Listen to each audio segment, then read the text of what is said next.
Shalom, shalom, bendiciones para todos. Con la ayuda del Eterno, en lo que hablamos ahorita, fuera de cámara,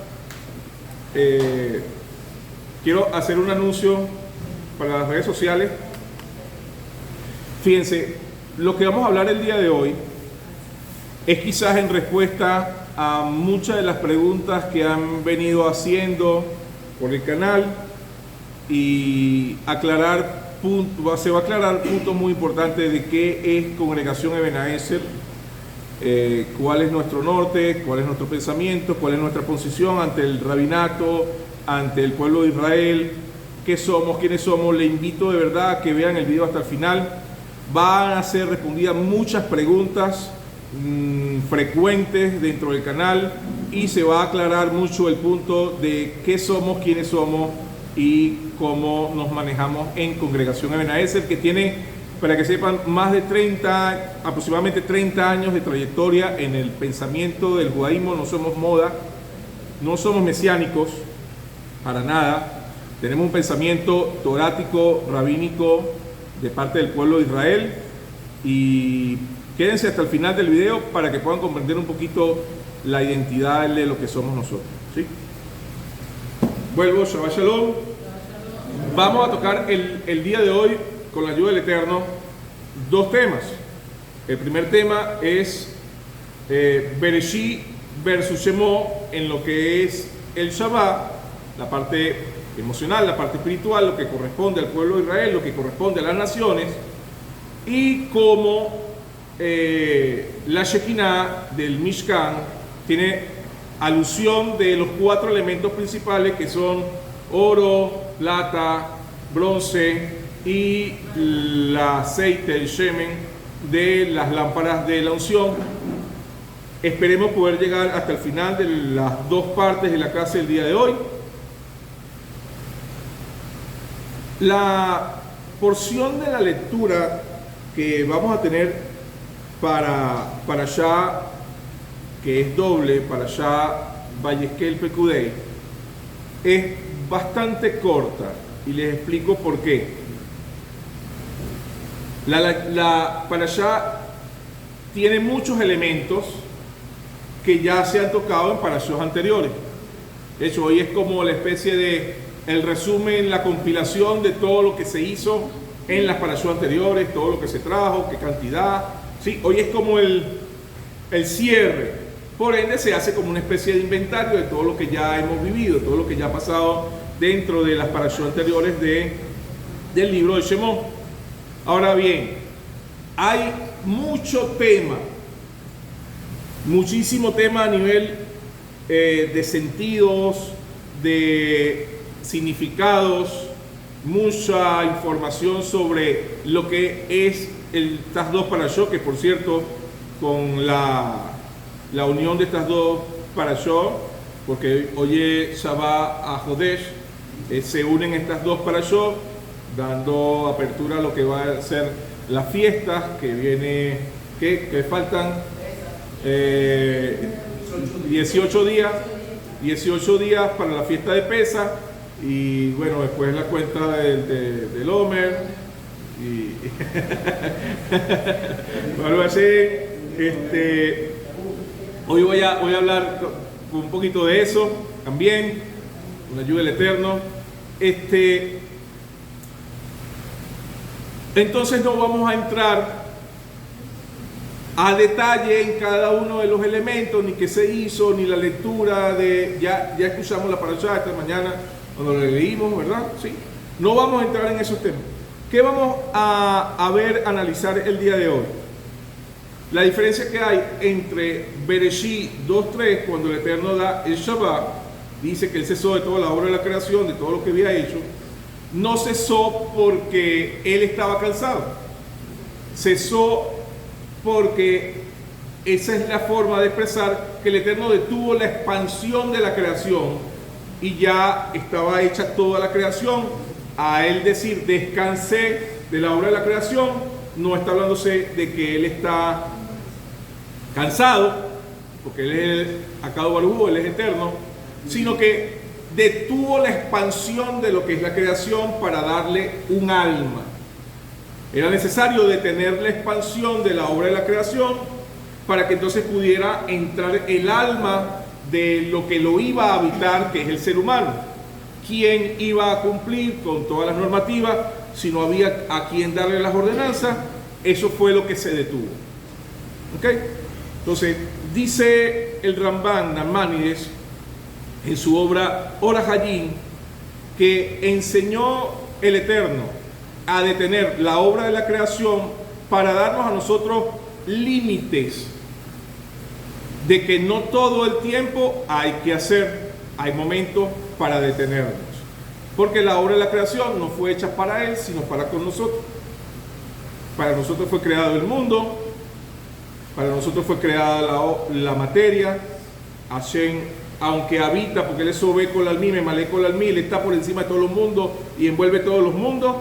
Él no necesita la materia, nosotros sí necesitamos la materia para poder comunicarnos y darle alabanza a cada Baruj. Dice el Midrash que en el principio de la obra de la creación, cuando Adán no tenía materia física, antes del Tzimtzum, antes de la expansión de la materia, viene Adán Kadmon, que es el alma de Adán, no el Adán Arishon, ya materia física, sino el Adán Kadmon, el alma general, y le dice a cada Baruj: tú eres bueno porque tú puedes dar. Nosotros no podemos adquirir esa bondad porque no podemos dar. No hay nada que dar. Y Hashem creó la materia. Hago el cuento largo corto, después explico bien el Midrash. Hashem crea la materia y eso es lo que se genera como la obra de la creación. Hashem nos invita a su celebración en Shabbat, a toda la humanidad, a Adán. Pero Adán, bueno, lamentablemente, como sabemos, comete el pecado. Dice el Zohar que para Shabbat, que fue Adán acusado de haber cometido pecado, era morirá, ¿verdad? Dice, si comes del fruto, ¿qué dice el Eterno cuando va a comer del fruto? Le dice, si comes de este fruto, morirá. O sea, era una muerte instantánea, inmediata. Pero por la sagracidad del Shabbat, este decreto de morirá se extiende por un ratico que vivió Adán, 910 años, ratico ahí, tú sabes, vamos a un ratico más, cuando entramos en la parte del mundo que el Eterno nos saca del huerto del Edén. Ahora, ¿cómo Adán cumplió su palabra? Morirá, Adán murió, ¿sí? No guardó Shabbat, pero esa desconexión que tuvo el Adán con la obra de la creación no dejó a Adán en la oscuridad total. Dice el Midrash también que Shir Lamalo, ese cántico que hacemos para Shabbat, ese cántico lo creó Adán por la nostalgia de tener que haberse separado de Shabbat.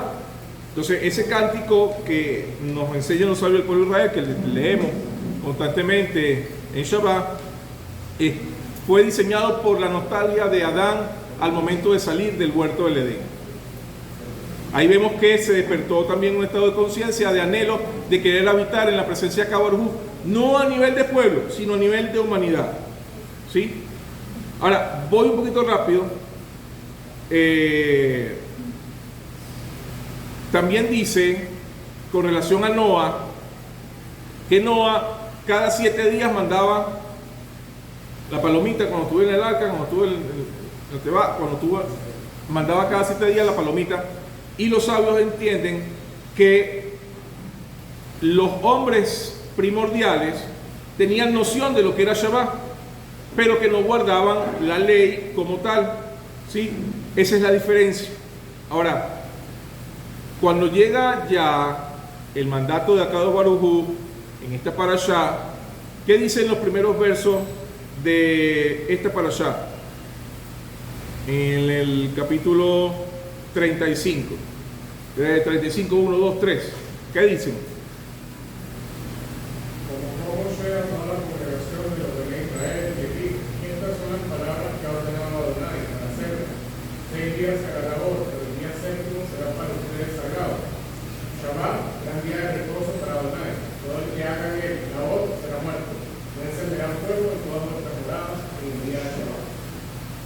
ya no es para la humanidad.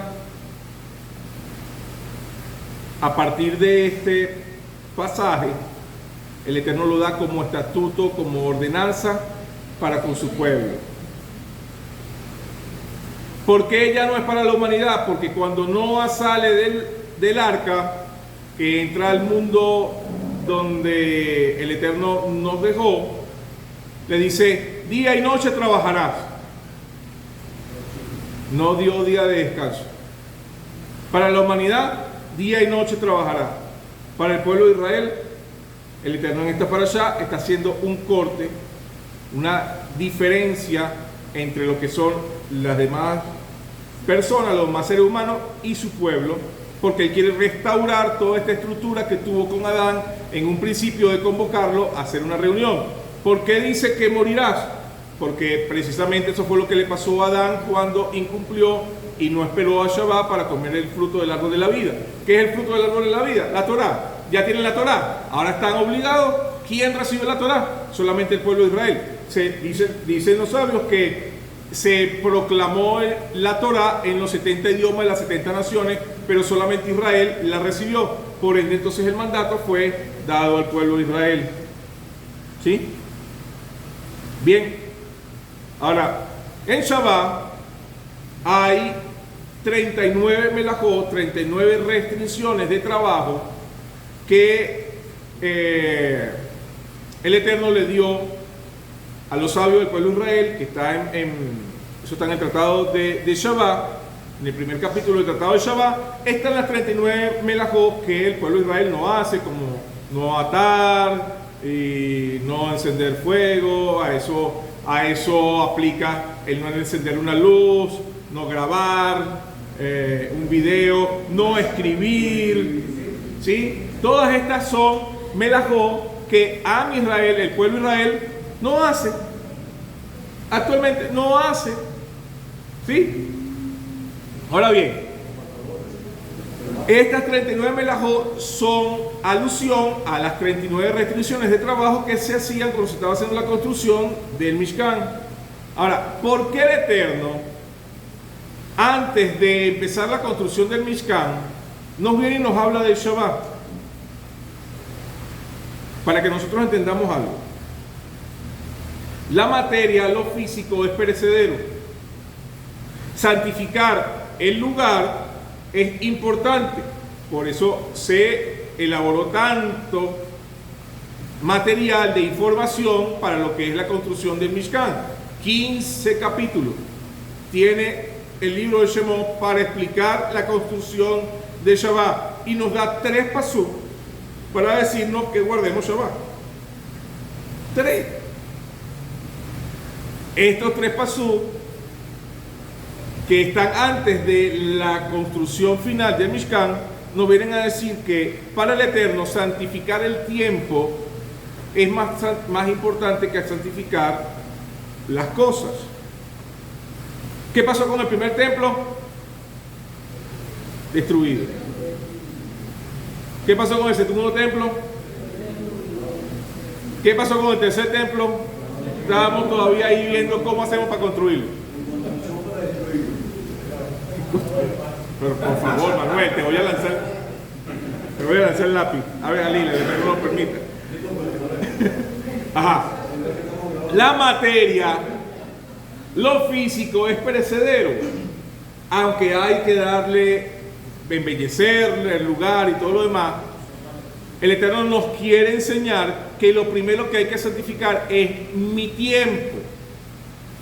El tiempo que yo le dedico a cada Baruj Hu es lo más importante.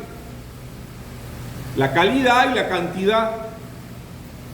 Si el Eterno nos da 24 horas al día, 24 horas tiene el día. Usted quiere que le vaya bien en el día, dedíquele 2 horas 40 minutos. Ese es el diezmo. Ahora, ¿qué hacen los sabios? Ñapa, ñapa, ñapa.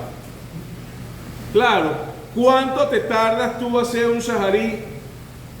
Hermano, lo que nos reunimos un lunes y jueves para sacar Sefer Torah entre semanas. Si sacamos el Sefer, nos tardamos más o menos eso, 2 horas y media, 3.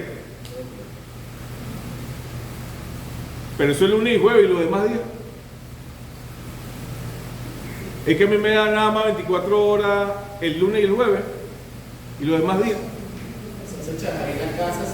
Entonces los sabios instituyeron oraciones en la mañana, en la tarde, en la noche, Shahari, Minha y Arbi, para desconectarnos de la obra física, de la materia, del tiempo que yo tengo, para conectarme con el Creador y yo santificar mi tiempo y yo tener exclusividad de mi conexión con el Creador, y ya no solamente cuando estoy congregacional, Baruch Hashem, lo hacemos ahorita en Shabbat, lo hacemos lunes y jueves, lo hacemos a veces los miércoles cuando venimos al Shiur. También recibir clases es parte de la santificación del tiempo, porque usted no está pensando en otras cosas sino en cosas de Torah cuando está recibiendo Torah. Entonces eso es parte de santificar el tiempo, ¿sí? Ahora, esto de estas 39 melajot, de estos 39 trabajos que yo tengo para restringir y poder cumplir la Torah como el pueblo de Israel, nos dicen cómo lo digo. A ver, si nosotros lo hiciéramos al pie del cañón, como dice el Tratado de Shabbat 49, que nos habla de las 39 melajot, nosotros estaríamos usurpando la identidad, porque esto fue dado al pueblo de Israel. Cuando a veces nos preguntan en redes sociales, ¿y por qué están grabando si ustedes no son yudí? Porque si fueran yudí no pudieran grabar, quítense la kipá y toda la pelea que hacen. Si ellos entendieran lo que enseñan los sabios del pueblo de Israel para las demás naciones, comprendieran que nosotros estamos apegándonos a lo que dice la Torah y los sabios.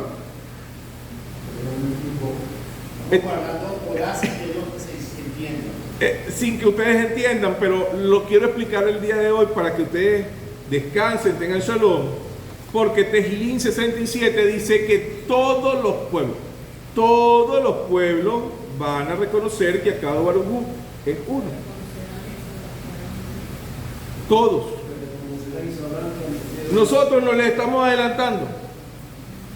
Eso es todo. Estamos dando el primer paso.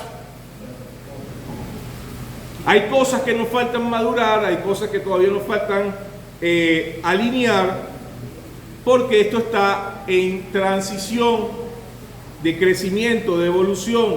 Ahora es interesante que en esta transición, esta evolución de estas 39 melajot que estoy diciendo que vamos a restringir en ciertos motivos, casi todas, para nuestra vida, ¿falta cuánto para 40? 1. 40 ¿qué es? La gestación en 40 días, el feto dentro del vientre de la madre ya empieza a tomar forma. En 40 semanas ya sale del vientre aproximadamente. 40 días estuvo Moshe Rabenu en el monte Sinaí para poder recibir Torah. 40 que falta poquito a nosotros trabajando estas áreas de nuestras vidas para hacer una conexión con el Creador. Nos falta poquito para que el Eterno nos ayude a completarnos. De la misma forma como en Shavuot, después de Pesach, que hacemos la cuenta del Omer, trabajamos 49 días para poder llegar a el número 50, que es Shavuot. Ahora, ¿qué significa ese 49? Ese 49 también es un proceso de completación a el Nun, a la letra de la maduración de la mente del ser humano. Ahora, esta divinidad en el proceso de 39 hasta el 40 trabaja todo lo físico, todos los trabajos, pero cuando yo voy a hacer el Sha'ar Anun, que es las 50 puertas de completación de mi emoción divina, Entonces yo trabajo todo lo que son mis emociones. Para eso contamos el Omer. Contamos el Omer porque la cuenta del Omer representa, los que no sepan, un aspecto muy espiritual del pueblo de Israel, que es el rostro de Akadosh Baruj Hu en lo físico, en lo natural, en lo humano. ¿Qué representa estas 7 semanas que son 7 veces 7? 7 veces 7 que da 49. Las 7 sefirot de lunes, martes, miércoles, jueves y previo Shabbat, que son Malhú de Malhú, Malhú de Jo, Malhú de Netza, Malhú de Jo, Malhú de Netza, Malhú de Tiferet, Malhú de Yegurá y Malhú de Gesed. Tengo estas 7 semanas para trabajar toda la emoción a nivel de Malhú. Después tengo 7 días para trabajar la emoción de Yesod, mi fundamento. 7 días para trabajar mi emoción de aceptación. 7 días para trabajar mi emoción de victoria. Así hasta que logro completar. Y en Shavuot, el regalo, pareciera mucho el trabajo que nosotros hacemos, pero en realidad Shavuot es todo el trabajo. Nosotros lo que en esa parte física, emocional, aprendemos a madurar nuestro estado de conciencia, y eso son lo que en el libro del Tania, el Alter Rebbe Salman, nos enseña que son las vestimentas del alma, que vamos a trabajar entonces esas 49 días, y cuando llegue expando mucho más la información de lo que estoy hablando, esas emociones que nos van a ayudar a vestir nuestra alma para tener una emoción correcta y poder hacer un servicio creador cada vez más puro. ¿Qué hace todo esto? Nos da un buen nombre. Nos da un nombre que nos da una identidad de pertenencia, no de usurpación al pueblo de Israel, sino de entender de que todos tenemos que ir a la presencia divina. Ahora, ¿qué es verdaderamente Shabbat el día de hoy, actualmente? Y quiero ahora aquí hablar del Raskú. Voy a leer un poquito el material que preparé del Raskú. Pero, ¿y quién es Raskú? Abraham Isaac Acohen Raskú, nacido en 1865, y su partida de este plano físico fue en 1935, quien fue el primer gran rabino askenazi en la tierra de Israel en la época más contemporánea, británica. Sin duda, una de las personas más revolucionarias y profundas en los últimos siglos. El Raskú, quien fue discípulo de Natsir Rabin Racine Nathalie Isaac Yehuda Berlin, este sabio del pueblo de Israel, que trabajaba mucho los aspectos cabalísticos, su pensamiento es vital para nuestra época, para vivir la transformación del retorno que vio él nacer en la modernidad. Según el Raskú, en su obra Oro HaKodesh, dice lo siguiente, que un no judío, el pueblo que no es judío, tiene un lugar en la presencia de Akadosh Baruj Hu, siempre y cuando no sea idólatra. Hay una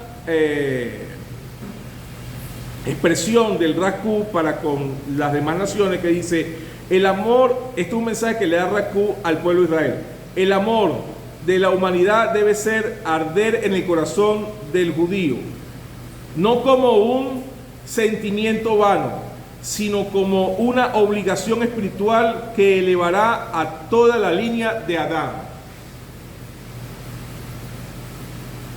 Esta es una carta que le escribe el Raskú al pueblo de Israel, diciéndole que debido a la transición de toda la humanidad a nivel de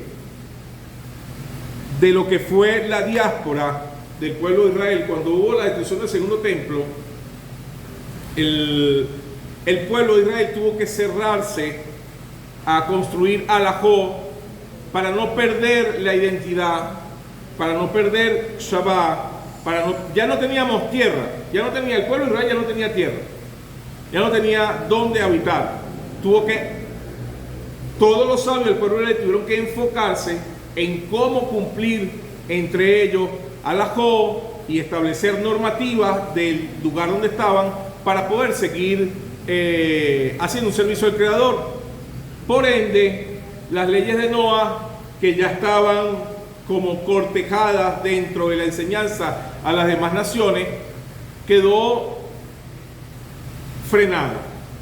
No se evolucionó en el pensamiento de esas 7 leyes. Pero ¿qué pasa después de 2000 años?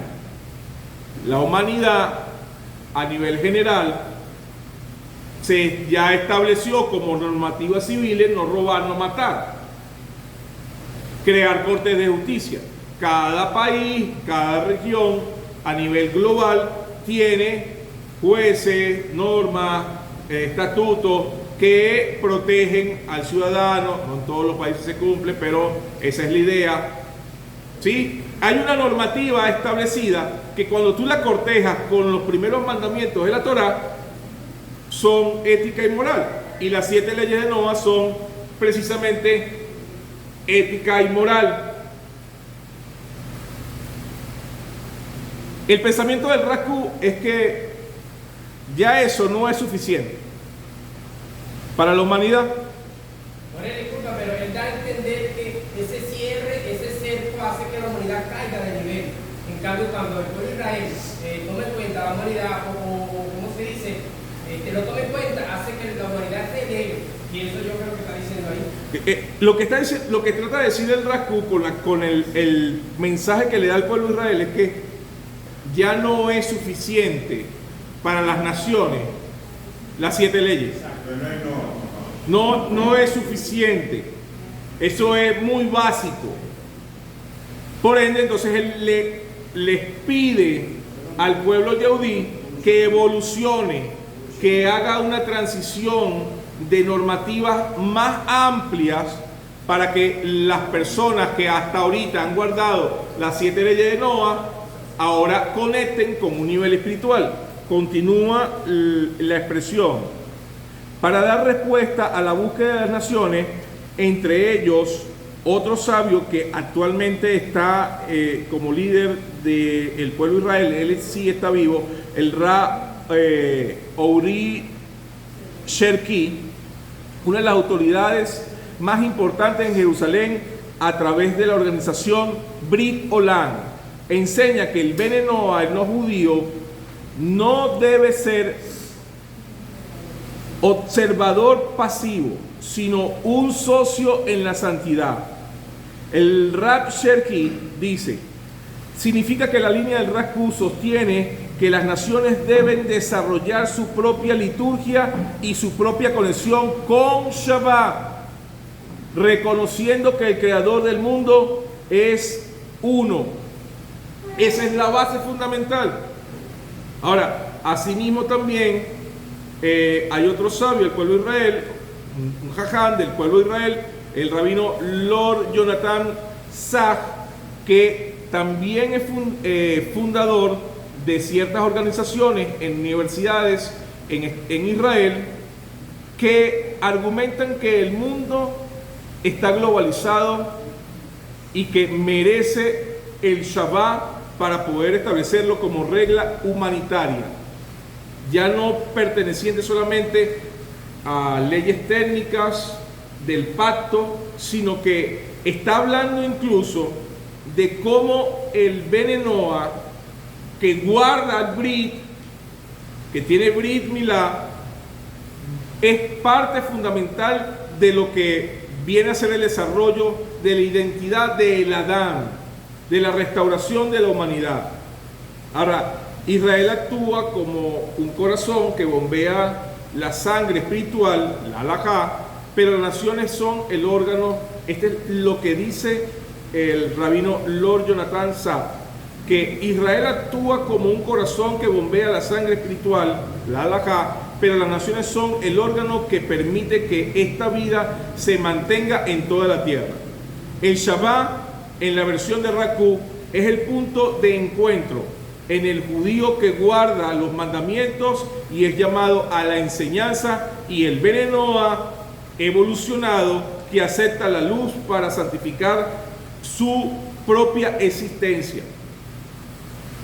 El Raku continúa en otra de sus cartas hacia el pueblo de Israel. Cada alma individual, cada nación y cada cultura tiene una chispa divina, única, que solo ellos pueden revelarla. El Shabbat es el aspecto del tiempo donde todas esas chispas se reúnen ante el Creador. Al enseñar a las naciones a honrar el Shabbat, no como una conversión forzada, sino como un retorno a su propia raíz en Adán, estamos cumpliendo el propósito de la creación en ser un Adán, un hombre. Tal como explica el Arizal, que en el día del Shabbat, Adán fue juzgado para muerte, como habíamos ya hablado el otro día, y que las chispas de luz fueron esparcidas a todo el mundo. Estas chispas de luz deben ser retornadas a la santidad. El Talmud en el Tratado de Senadril 58b establece que las reglas, y esto es algo fuerte también, porque es que hay que hacer el estudio profundo de las dos partes, ¿no? Yo sé que la clase de hoy está un poquito técnica, pero presten atención porque esto es lo que nos va a dar una identidad de cómo nosotros podemos adentrarnos en la conciencia, porque ciertamente en el Talmud de Sanedril 58b establece que las reglas parecen absolutas. Un gentil que descansa en Shabbat es merecedor de la muerte. Así dice. Así dice. Esta afirmación se deriva del tratado del versículo de Bereshit 8:22, tal después del diluvio, cuando Hashem declara a Noah: día y noche trabajará. Rashi explica que de allí en las naciones del mundo no tienen el mandamiento de cesar la labor en la creación de la obra natural. Sin embargo, el exilio, como estábamos hablando hace un rato, nos lleva al pensamiento del Pirkei Avot, cuando dice en el capítulo 1:1, para proteger la identidad del judío, la propiedad absoluta es evitar que el pueblo de Israel desaparezca. Por lo tanto, el enfoque rabínico hacia las naciones se limitó estrictamente a las básicas 7 leyes de Noah, las cuales este mandamiento civil y moral básico: no matar, no robar, establecer corte de justicia, etcétera, pero que a nivel de la evolución de la humanidad como tal, esto cambia. Ahora, dice el Rambán Maimónides en Mishneh Torah, Leyes, Reyes 10:9, considera la prohibición del Talmud de un afirmado de las naciones: no pueden inventar su propia religión, ni establecer sus propios días de descanso, observando de la manera como lo hace el judío. No puede hacerlo. Pero el Rambán en Leyes 8:11 viene también y dice: establecer pues el puente. Cualquiera de las naciones que acepte las 7 leyes de Noah cuidadosamente, observando los preceptos que le convienen, que son para el mundo, para las demás naciones, tiene la porción en el mundo venidero. Se añade el Rambán también a esta explicación: el observante debe acercarse porque Hashem lo ordenó a la Torá a través de Moshe, no simplemente por deducción intelectual o moral civil. Los grandes sabios contemplaron el pensamiento cabalístico explicando de la siguiente manera. El Arizal en Sha'ar HaGilgulin revela que el misterio de Adán, cotejándolo lo que dice el profeta Zacarías 14:9, declara que en el final de los días, y Hashem será rey sobre toda la tierra, en aquel día Hashem será uno y su nombre es uno. El Zohar explica que el significado literal de este pensamiento es que si las naciones no reconocen que Akadosh Baruj Hu es uno, se caería la profecía de Zacarías. Y también lo que dice el profeta Isaías en el capítulo 54, 6 y 7, que declara lo siguiente: y a los hijos de los extranjeros, Benei Nejar, que se unan a Hashem para servirle y para amar el nombre de Hashem, y a todos los que guardan el Shabbat de profanarle y abracen mi pacto, yo les llevaré a mi santidad del monte y me alegraré en mi casa de oración, porque mi casa será llamada casa de oración para todos los pueblos.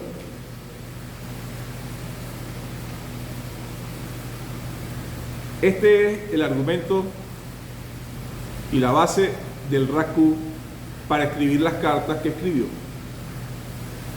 Y es lo que quiero que entendamos en estos dos puntos que voy a decir ahorita. Estos dos puntos que voy a decir ahorita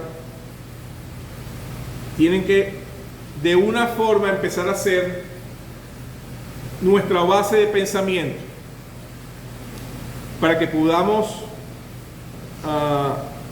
comprender cuál es nuestro lugar y saber explicar a otros qué es lo que nosotros manifestamos en Congregación Ebenezer. El punto número 1 es la prohibición técnica del Shabbat y las leyes de la ley nacional de Israel.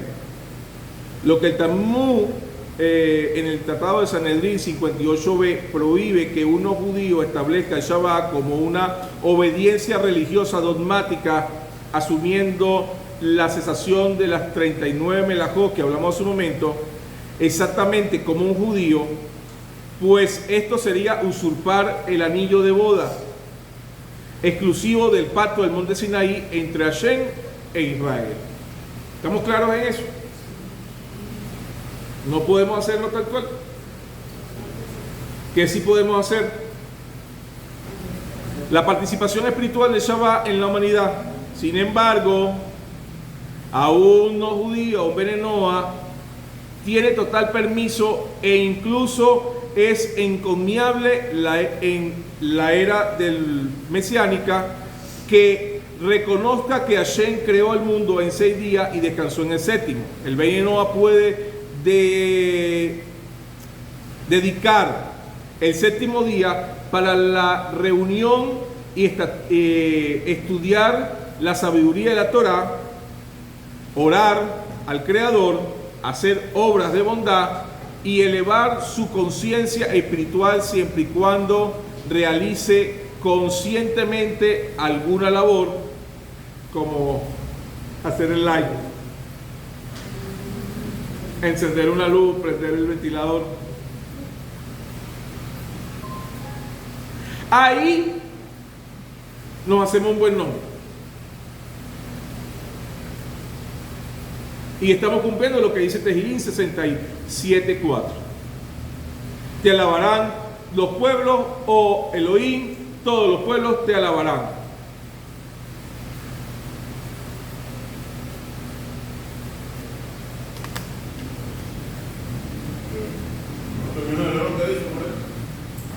Está claro, ¿verdad? Está claro. Ahora, al final de los días la humanidad no necesitará convertirse para conectar con la sabiduría de Shabbat. Las naciones establecerán un orden mayor como exigen los sabios modernos como el Raku, que las leyes de Noah serán evolucionadas a un código espiritual. Ese día, Israel guardará el Shabbat a un nivel sacerdotal como un pacto, guardando sus 39 melajot. Y las naciones del mundo en Shabbat a un nivel universal se conectarán con el Creador, no a un nivel estricto, no porque no lo podemos cumplir, porque tenemos en la mente a nosotros nos dice, tírese cabeza, y nosotros nos tiramos cabeza y nos preguntamos cuánto tiempo. Bueno, Yo estoy hablando por todos nosotros. Y el que me diga que no, bueno, sabe. Pero yo me tiro de cabeza y no pregunto. Ahora voy aquí con el cierre de esta parte.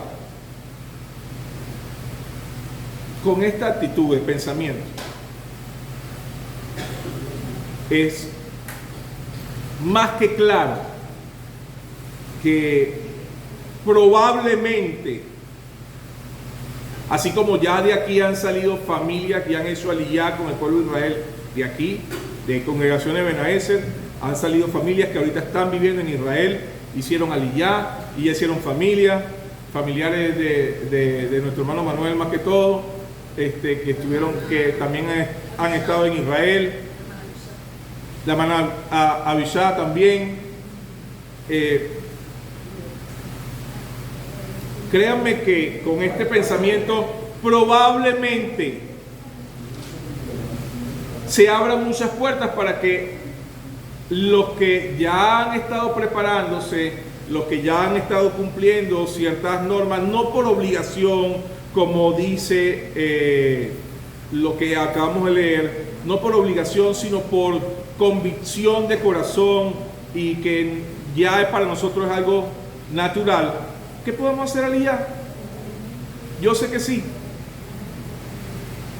pero también sé que no todos,